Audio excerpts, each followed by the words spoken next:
Hello and welcome to Road Trip Guys. And now for something different. Today, instead of a road trip, we're taking a cable car trip. To the San Francisco Cable Car Powerhouse and Museum. You know, those wooden seats on the cable cars were murder on my back. You know what you need? A pillow. Well, you sure had that ready to go. This whole thing?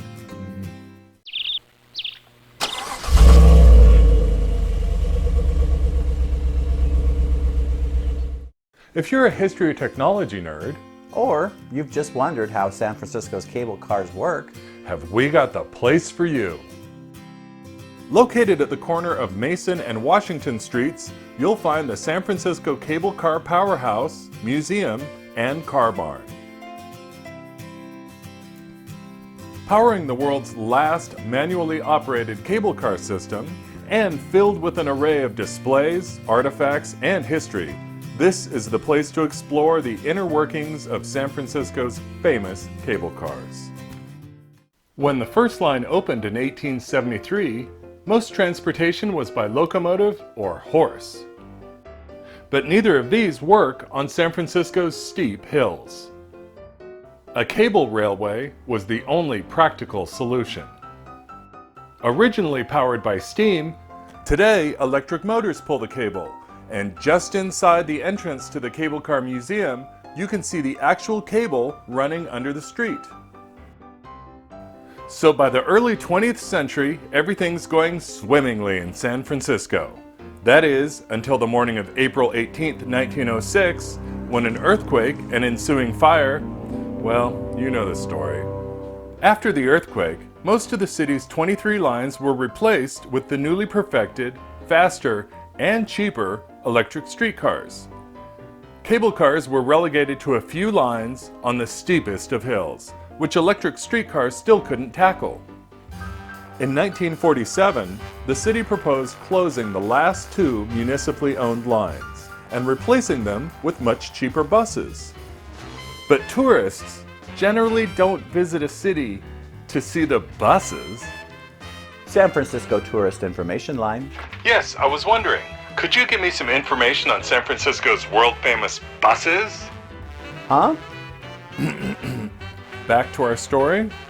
In response, local women's civic groups formed the Citizens Committee to Save the Cable Cars.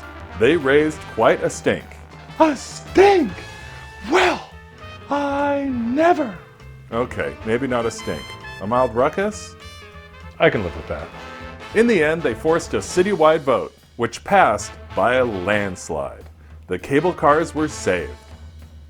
Today, 7 million people ride the cable cars every year, and we recommend a trip to the Cable Car Museum as part of your journey.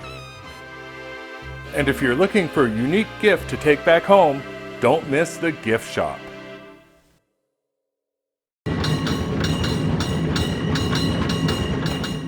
The museum is free. A ride on the cable car isn't. Instead of paying for each ride individually, we suggest buying a Muni one-day visitor passport. You can download the app on your phone. It doesn't cost much more than a single cable car ride, and it lets you ride all Muni services all day.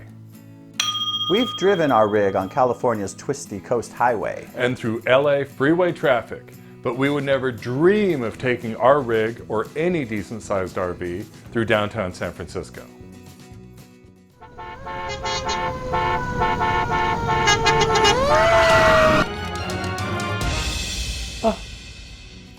What a terrible thought. I know. You know, you don't even need a car in San Francisco and probably don't actually want to drive one there. You have options. To get to San Francisco, you can take BART or even a ferry. And once in San Francisco, you can take Muni or one of the city's famous buses. Of course, there's also Uber and Lyft. Thanks for watching. Can I use that? My back's still hurting. The sacrifices you make for our viewers. I know, I'm a martyr to the cause.